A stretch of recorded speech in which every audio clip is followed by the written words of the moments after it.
सुभाष चंद्र बोस, जिन्हें हम नेताजी के नाम से जानते हैं, भारत के सबसे महान स्वतंत्रता सेनानियों में से एक थे।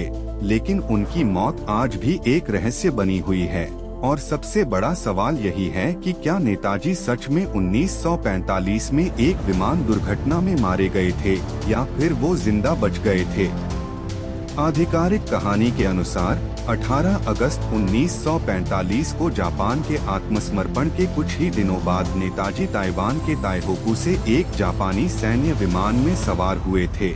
लेकिन उड़ान भरने के कुछ ही समय बाद विमान में तकनीकी खराबी आ गई और वह दुर्घटनाग्रस्त होकर आग की चपेट में आ गया। बताया जाता है कि नेताजी इस हादसे में गंभीर रूप से जल गए थे और उन्हें तुरंत पास के अस्पताल ले जाया गया, जहां कुछ घंटों बाद उनकी मृत्यु हो गई।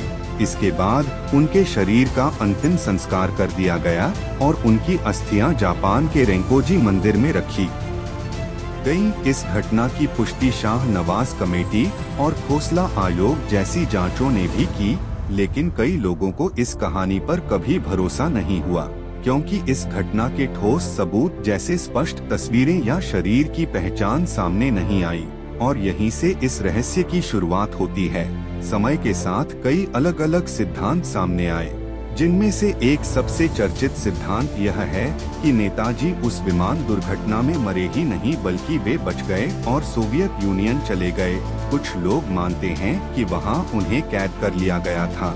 हालांकि इस बात का कोई पुख्ता सबूत आज तक नहीं मिला। एक और हैरान कर देने वाला सिद्धांत यह भी कहता है कि नेताजी भारत वापस आ गए थे और उन्होंने अपनी पहचान छुपाकर उत्तर प्रदेश में गुमनामी बाबा के रूप में जीवन बिताया। इस सिद्धांत के समर्थकों का कहना है कि उस बाबा के पास नेताजी से जुड़े कई सामान थे और उन्हें उनकी जिंदगी के बारे में गहरी जानकारी थी, लेकिन यह भी कभी साबित नहीं हो पाया। सच्चाई जानने के लिए भारत सरकार ने 1999 में मुखर्जी आयोग का गठन किया, जिसने लंबी जांच के बाद यह कहा कि नेताजी की मौत विमान दुर्घटना में नहीं हुई थी। लेकिन यह आयोग भी यह साबित नहीं कर पाया कि आखिर उनके साथ हुआ क्या था। बाद में सरकार ने इस रिपोर्ट को स्वीकार नहीं किया और रहस्य और गहरा हो गया।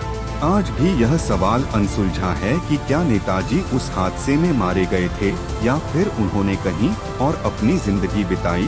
सुभाष चंद्र बोस सिर्फ एक नेता नहीं थे, बल्कि वे साहस, बलिदान और आजादी के जुनून का प्रतीक थे।